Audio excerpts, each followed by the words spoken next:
In this video, we will see how to calculate the sum and SUMIFS of the sales has happened on the respective productivity.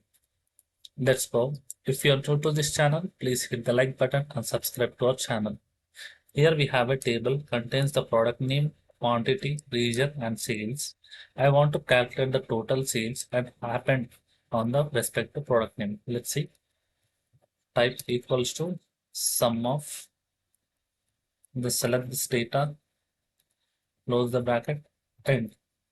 Here we can see the total sales has happened on the product of this respective product name.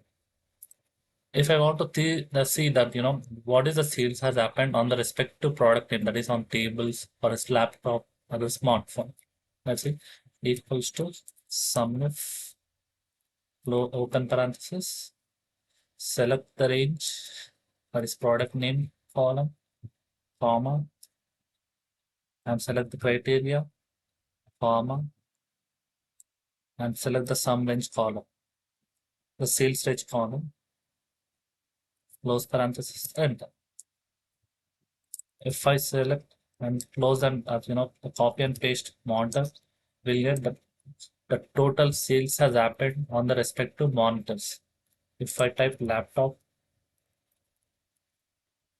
here's the total sales has happened on the product name, that is laptop. If you like this video, please don't forget to like, share, and subscribe. Thank you.